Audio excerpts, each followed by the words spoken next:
Argamassas. Esse trabalho é formado pelo grupo contendo os seguintes alunos: Luana Rangel e Sandro Roberto de Souza Júnior.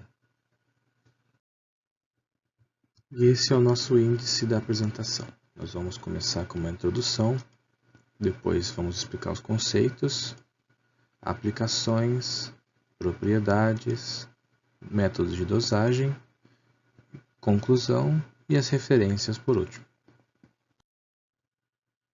Introdução. As argamassas são materiais muito utilizados na construção. Trata-se de uma mistura homogênea de aglomerantes, agregado miúdo e água, que combinados produzem um substrato com propriedades de aderência e endurecimento que podem ser aplicados para assentamento de alvenarias, revestimentos como emboço ou reboco, ou ainda uma camada única de paredes e tetos. Também é utilizado para regularizar pisos e assentamentos de cerâmicas e pedras, que são aqueles caminhos normalmente utilizados naqueles caminhos de pedras que tem em jardim. Os primeiros registros da utilização da argamassa chegam à pré-história e elas eram à base de cal e areia e água, claro. Conforme a evolução das técnicas construtivas, a argamassa foi sofrendo alterações na sua composição a fim de melhorar a sua trabalhabilidade.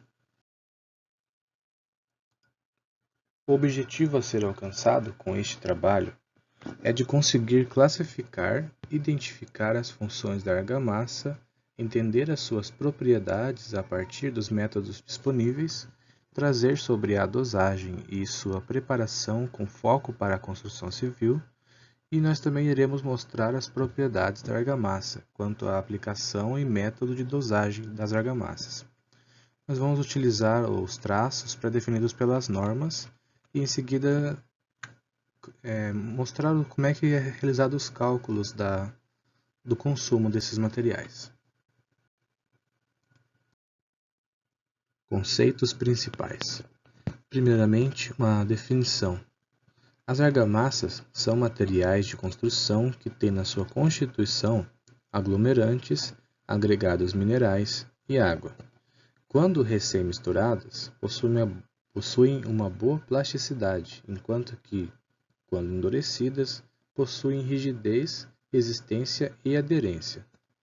As primeiras argamassas datam do Império Romano, que inicialmente eram misturas feitas de pozolana, que são cinzas vulcânicas, com materiais inertes.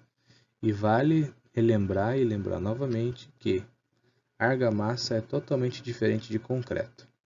A argamassa ela é composta de cimento, na maioria das vezes cimento, tem o plastificante, que pode ser cal, mais utilizado, agregado miúdo, que é a areia, e a água. Enquanto o concreto, ele não possui o cal, por conta que o cal ele faz com que, se for um concreto armado, por exemplo, ele pode acabar aumentando a deterioração desse metal. E no concreto é utilizado cimento, agregado graúdo, que seria a brita, agregado miúdo, seria a areia, e a água. Aí pode ser vários outros tipos de materiais que vão nessa composição, mas nesse vídeo nós vamos abordar somente as argamassas. Quanto à natureza do aglomerante. A autora Helena, ela diz que, quanto à natureza do aglomerante, podem ser classificados como argamassa aérea e argamassa hidráulica. As argamassas aéreas elas podem ser formadas de cal ou de gesso, na maioria das vezes.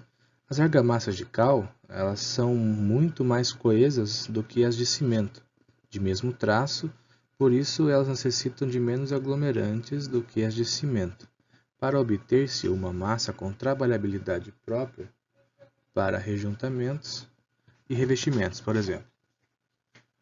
As argamassas magras de cimento tornam-se, pela adição de cal, mais trabalháveis.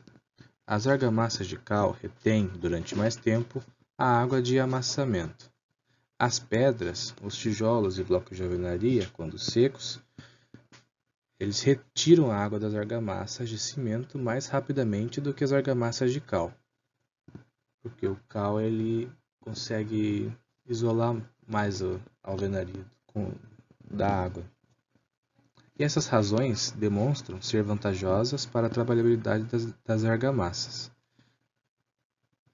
Entretanto, as resistências mecânicas dessas argamassas são muito baixas. E para gessos, as argamassas de gesso são empregadas em todos os revestimentos internos de categoria. As argamassas de gessos ainda, para revestimentos são necessários gessos que tenham um tempo de pega lento e que sejam de endurecimento rápido. O gesso deve ser misturado com a areia no traço de 1:1 até 1:3, e toda a adição maior de areia ocasionará uma diminuição sensível da resistência. E é muito utilizado o gesso para retardar o tempo de pega na argamassa, e por isso pode-se adicionar também uma certa quantidade de cal. Seria uma argamassa mista de cal e gesso. E as argamassas hidráulicas são materiais que, pelas características do aglomerante, endurecem pela ação da água e resistem satisfatoriamente quando imersos na água. As argamassas hidráulicas empregadas por nós são preparadas com cimento Portland.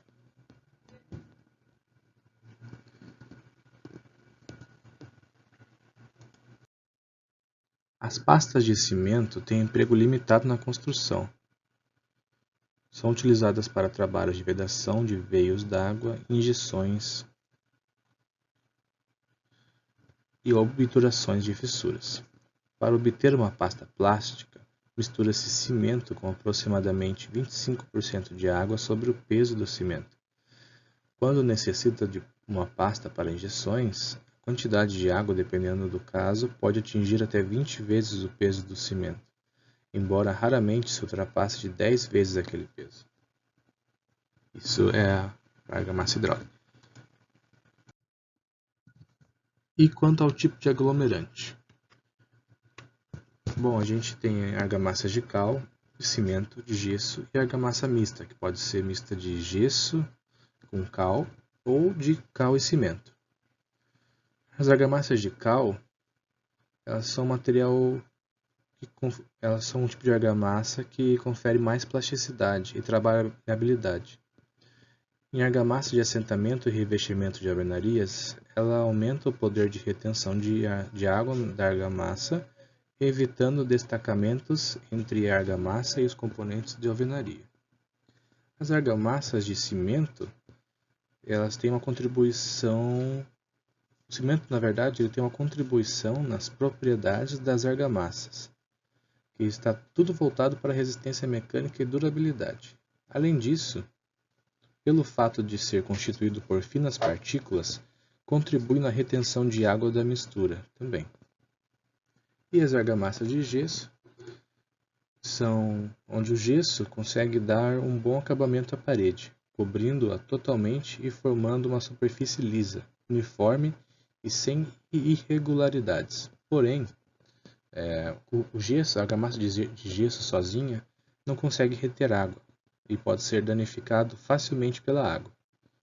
Por isso que normalmente, quando é gesso externo, revestimento de paredes externas, eles acrescentam um aditivo impermeabilizante junto com o gesso e também a cal.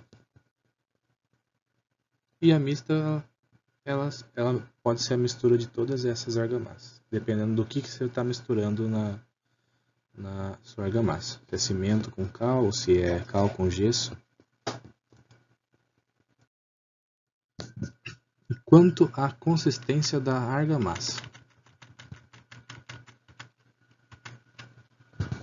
Bom, a autora ela separa a argamassa quanto à consistência em seca, plástica e fluida.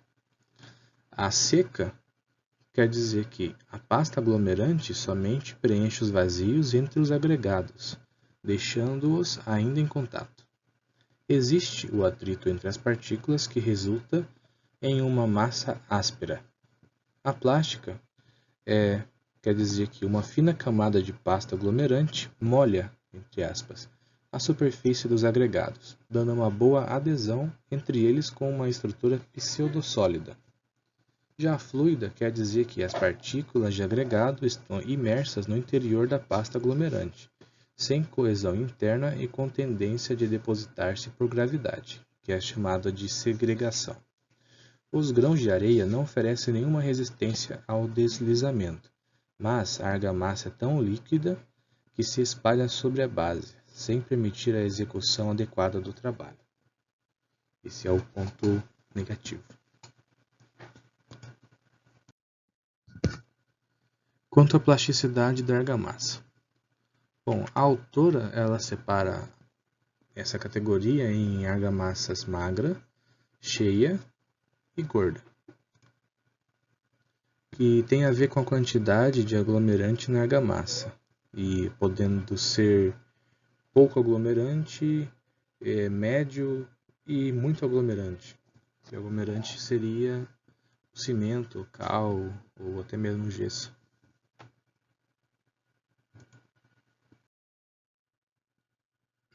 E quanto à densidade da argamassa. A autora separa essa classificação em argamassas leves, média e pesada, que tem a ver com o peso da argamassa por unidade de volume, e pode ser leve com menores densidades e pesada com maiores densidades.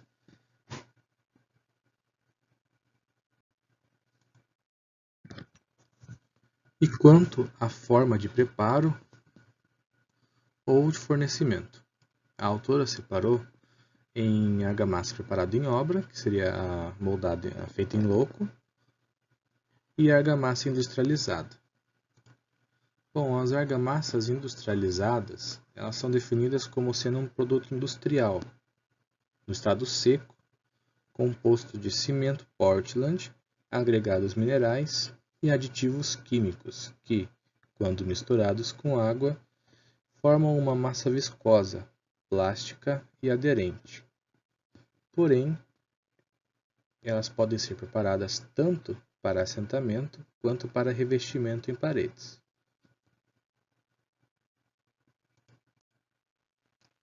Já as argamassas preparadas em obras, elas são produzidas ali pelos pedreiros, os serventes, e são feitas com materiais entregues na obra, que seria sem uso de aditivos ou componentes químicos, que seriam só o padrão mesmo das argamassas. Depende da sua aplicação, né?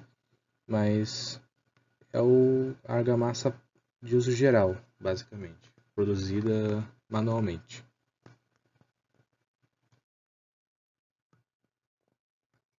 E a classificação da função da argamassa pelo tipo, que seria a área de aplicação dessa argamassa e os tipos que tem dessas argamassas aplicadas. Para a construção de alvenarias, existem os tipos de argamassas de assentamento e de fixação. Para a aplicação de revestimento de parede e tetos, existem as argamassas de chapisco, argamassas de emboço, argamassas de reboco, argamassa de camada única e argamassa para revestimento decorativo e monocamada. Também tem a aplicação de revestimento de pisos, que os tipos de argamassa são as de contrapiso e argamassa de alta resistência para piso. Temos também a aplicação de revestimentos cerâmicos, que pode ser em paredes ou em pisos.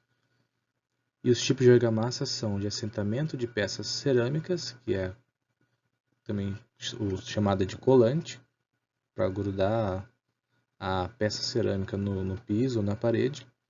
E também a argamassa de rejuntamento, que a gente consegue enxergar até nas peças de porcelanato, aqueles vãos entre as peças cerâmicas, aquilo ali é a argamassa de rejuntamento. E também tem a aplicação da argamassa para recuperação de estruturas, que é só feito uma argamassa de reparo mesmo. Seria uma argamassa de uso geral, assim, só para cobrir alguma imperfeição que o reparo em alguma viga ou, por exemplo, poderia ter acontecido. Após o reparo com concreto, tudo certinho, eles passam essa argamassa, que ela ajuda até no colamento da mistura. Falando um pouco sobre aplicação e desempenho da argamassa. Argamassa de assentamento.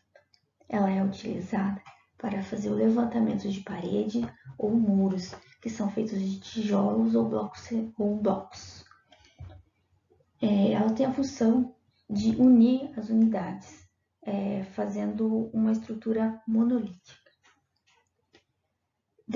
Essa argamassa ela deve apresentar trabalhabilidade, ter aderência, resistir a esforços mecânicos e absorver deformações.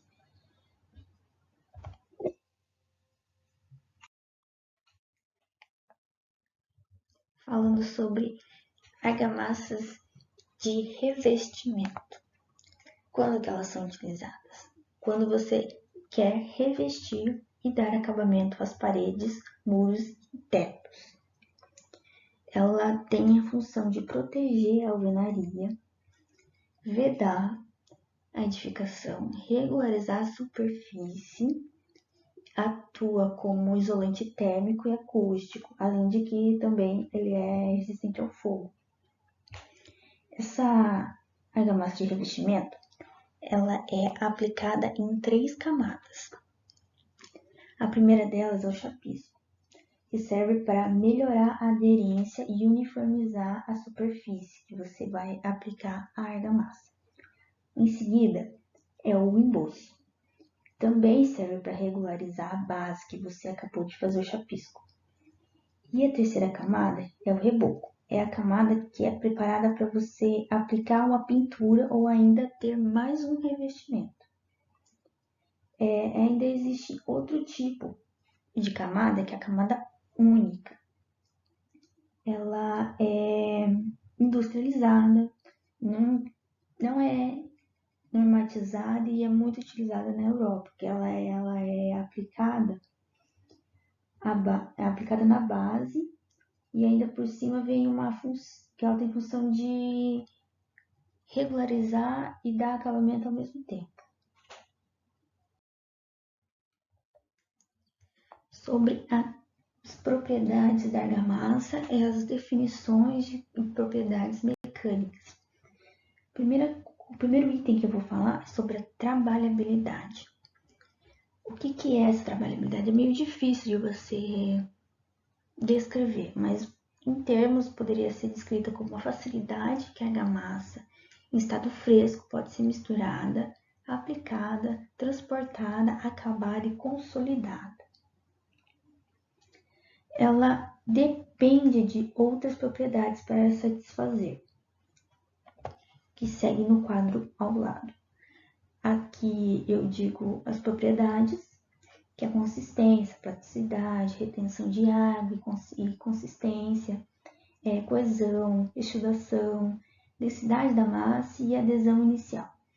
Eu vou falar um pouquinho de cada uma dessas propriedades mais a seguir. Coesão. A coesão, ela é a capacidade da massa fresca manter seus constituintes homogêneos sem haver segregação. O que isso quer dizer? Que quando eu estou misturando os materiais, eu posso observar que a massa começa a ter uma certa consistência e eu consigo mexer com ela. E essa movimentação, ela não pode haver segregação, ou seja, os materiais não podem se separar, eles têm que estar homogêneos.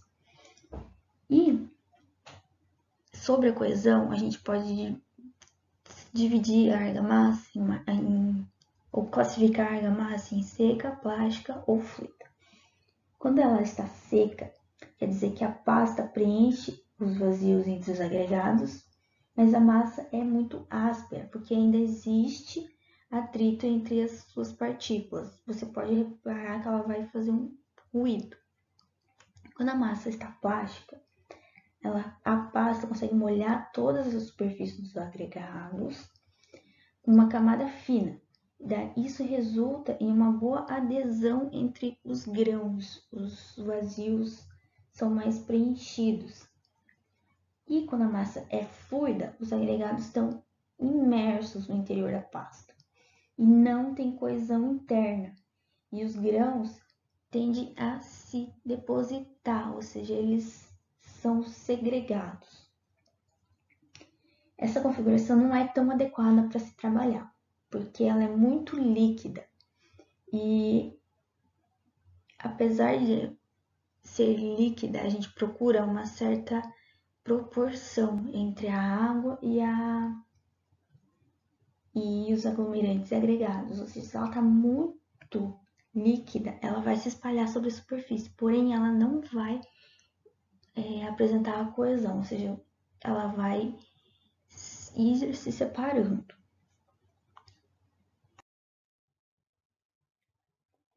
Ainda sobre a coesão, eu tenho que falar um pouquinho sobre as relações que ela tem com outras propriedades. Por exemplo, ela está relacionada com a trabalhabilidade, que é aquilo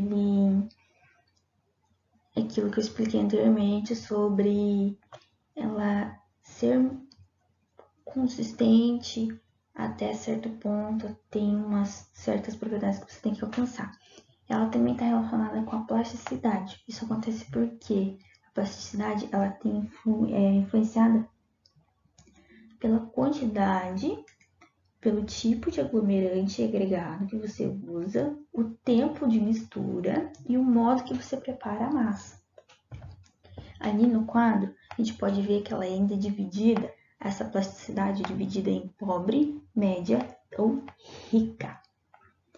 E também pode observar que ela é subdividida em relação à quantidade e à porcentagem de finos que a argamassa apresenta.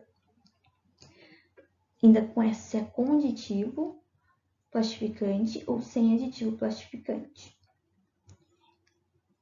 Para saber para medir, vamos dizer assim, essa coesão, a gente tem alguns ensaios que podem ser feitos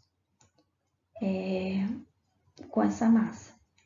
Tem um ensaio de consistência, que ela é normatizada pela NBR 7215 e NBR 13276, que ela avalia a consistência e plasticidade da massa.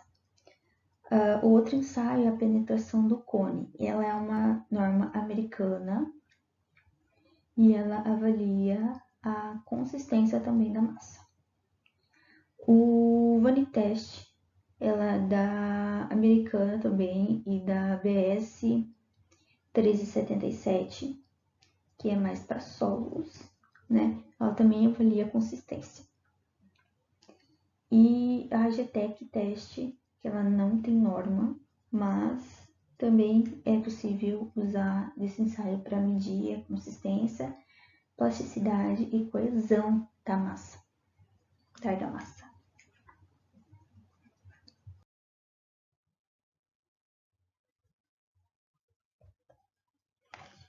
A retenção de água também é uma propriedade que você tem que analisar, porque ela interfere tanto no estado fresco da massa quanto no estado endurecido. Qual que é o motivo dessa interferência? Ela acontece porque a argamassa tem uma certa quantidade de água. E aí, quando a gente aplica sobre a superfície, uma parte da água ela é absorvida ou é evaporada pelos fatores climáticos, né? Então, ela tem essa retenção de água da argamassa para a base que você aplica ela. Uma norma que regulamenta um ensaio para saber a retenção que a água tem diante da base, ela é a NBR 13277 de 2005. Ele é um ensaio que mostra o quanto foi perdido de água nesse processo, que é o processo de aplicar e evaporação dessa água.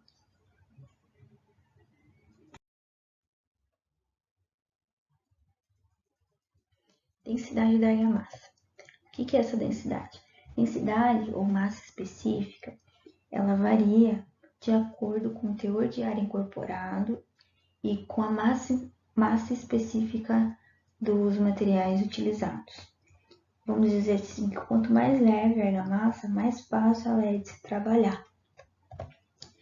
Aqui segue uma tabela, que ela é uma tabela retirada da NBR 13278, que ela diz a densidade da argamassa em estado fresco.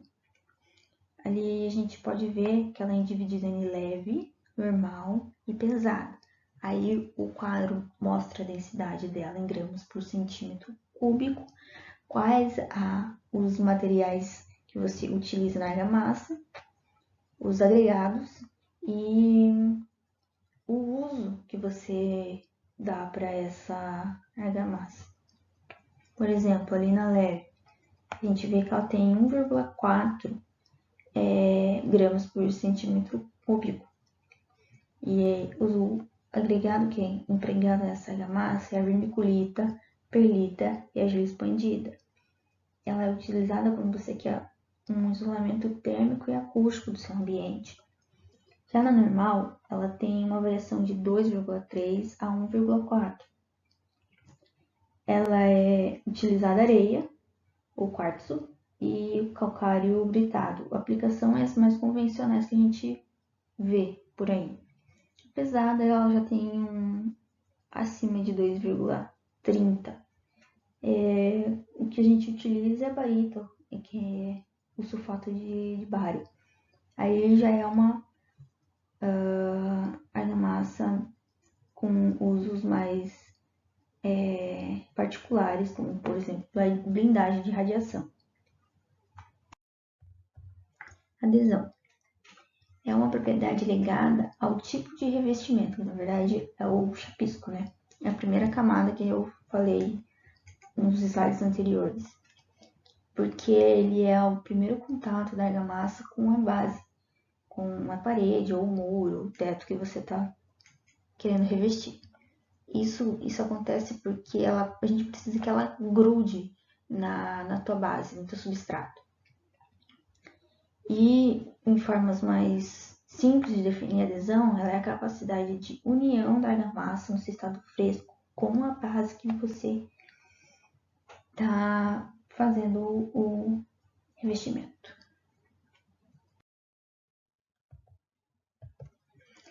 Retração. O que é essa retração? Quando a gente mistura a massa, a gente adiciona água. E essa mistura tem uma certa proporção entre a água e aglomerante, que a gente utiliza para poder ter a trabalhabilidade que a gente procura, para poder aplicar a massa, enfim. E quando a gente aplica a massa e ela começa a secar, parte da água ela vai se perder, que é devido à evaporação, à absorção e os processos químicos que envolvem o cimento, né? E a massa, o que acontece? Ela perde o volume e ela retrai. Então, se a massa seca de uma forma mais lenta, a argamassa tem um tempo suficiente para atingir uma certa resistência, porque sim, a argamassa também tem uma resistência, assim como o concreto, só que bem menor. Então, se isso acontecer de uma forma muito rápida, por algum motivo, fator climático, né, a argamassa não vai atingir essa resistência necessária e ela vai começar a apresentar fissuras de retração, que são realmente pequenas fissurinhas que vão desenhando em formato de teias, assim. E a gente procura evitar ou então prever essa retração, justamente adequando a massa com esse fator de água e aglomerante. Bom, a aderência depende do tipo de base que você está querendo aplicar à argamassa e da interação entre esses dois. Ou seja, para atingir essa propriedade, eu preciso passar por um processo mecânico, né, que é justamente jogar a argamassa através do chapisco, daí você aplica ela, faz todo aquele acabamento e tudo mais.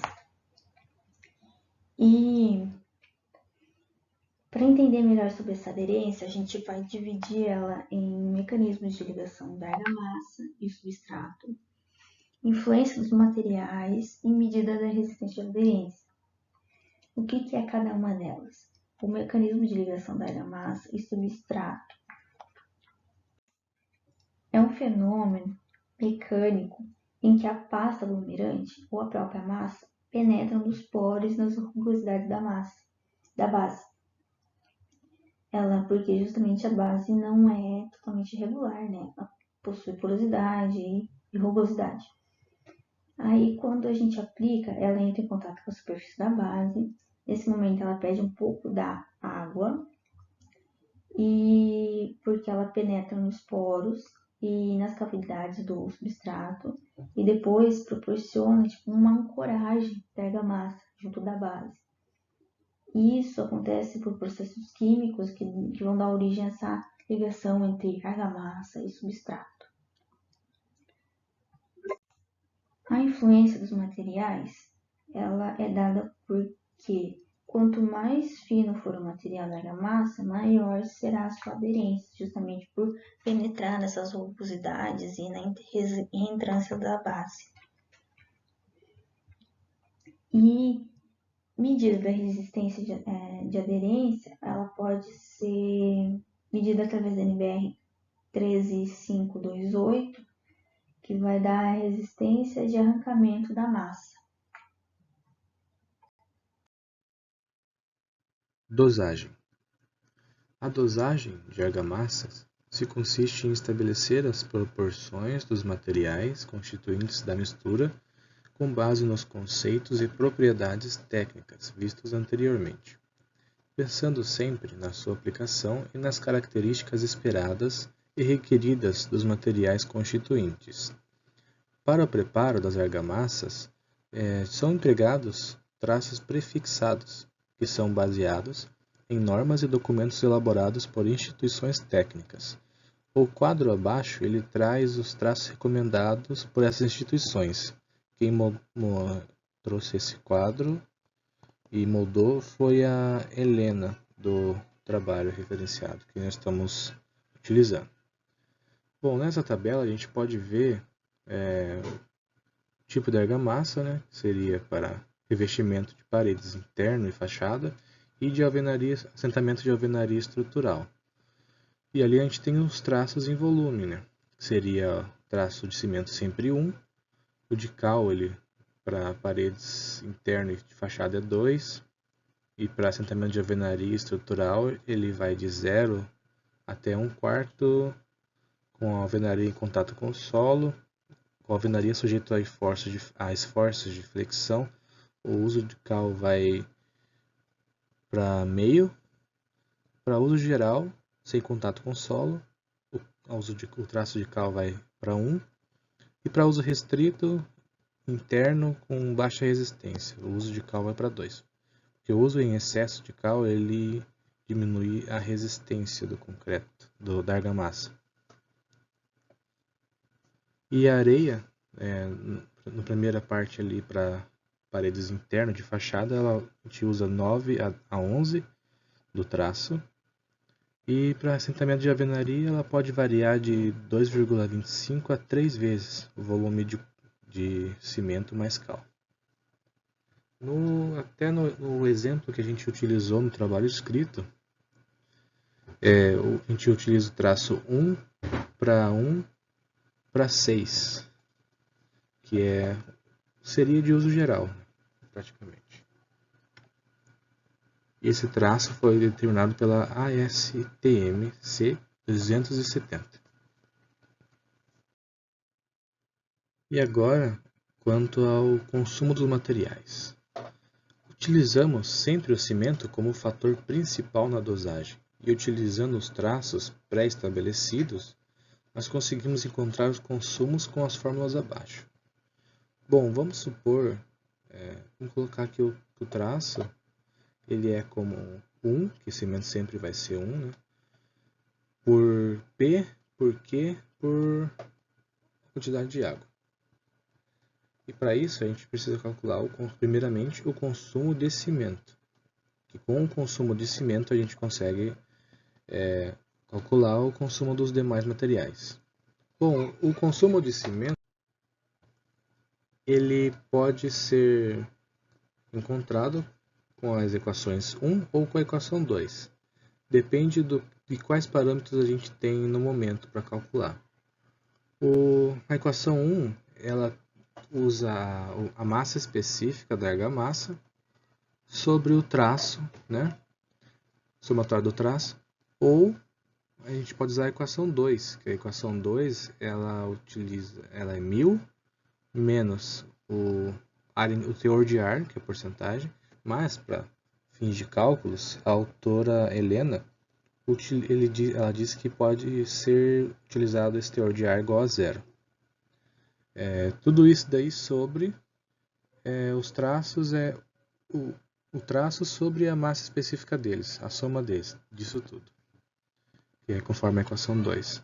Aí você tem que verificar antes de fazer os cálculos quais parâmetros você tem. Se você tem a massa específica dos materiais, que é o cimento, do plastificante, cal ou gesso, e da areia, e a quantidade de água. Se você tiver tudo isso, você pode utilizar a equação 2. Se você não tiver, se você tiver a massa específica da argamassa que você quer encontrar, então você utiliza a equação 1. E agora, para a gente calcular o consumo de plastificante, a gente utiliza a equação do CP, que é nada mais do que o consumo do cimento vezes o traço do plastificante.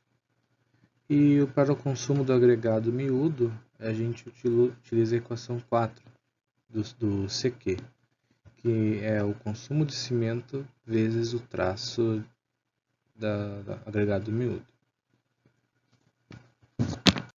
E para ser calculado o consumo de água, nada mais é do que você multiplicar o consumo de cimento pelo traço d'água. Com isso a gente vai obter o consumo de agregado, de plastificante e de água e de cimento para o volume de 1 metro cúbico, certo? Agora, caso a gente precise saber para um determinado volume, a gente precisa calcular o consumo unitário dos materiais. Que basicamente a gente só vai multiplicar o consumo de cada um pelo volume que você está querendo preencher. Igual no exemplo que a gente realizou na parte escrita. Tudo explicadinho. Mas eu vou citar aqui um exemplo só para ficar mais claro. Bom, de acordo com o método de dosagem IPT da USP, nós precisamos conhecer o volume interno dos moldes, se a gente for utilizar o consumo para um molde, né, do corpo de prova, em metros cúbicos, considerando uma perda de 20%. Então, conforme a equação 5, o nosso volume total vai ser o volume do molde, o volume interno do molde, vezes o N, que é a quantidade de moldes que a gente vai preencher, vezes a perda, que é 20%. Então, com o volume total já calculado, nós podemos, e com os traços também estabelecidos pela tabela, a gente pode realizar uma regra simples de 3 para calcular o consumo dos insumos, que conforme a equação 6 é o consumo que nós temos para 1 metro cúbico vezes o volume em metros cúbicos. Isso daí vai me dar o consumo individual dos materiais em quilos, porque o volume a gente já conhece, então nós vamos usar essa quantidade em quilo para essa quantidade de volume. E por fim, calcularemos o teor de argamassa. O teor de argamassa pode ser calculado como sendo a quantidade de cimento, cal e areia em porcentagem na argamassa. Então, a gente vai utilizar o consumo de cimento mais de cal mais de areia sobre o consumo total dos constituintes, que seria o de cimento mais cal mais areia e mais água. O peso disso tudo, que é o consumo, vezes 100, em porcentagem. Conclusão. Podemos concluir que existe um tipo certo de argamassa para cada aplicação, com propriedades distintas e específicas que variam de acordo com seus constituintes e quantidade de água. Com essa apresentação também ficou claro os tipos de argamassa, classificações e propriedades. E também os métodos de dosagem utilizados na argamassa. E agora as nossas referências.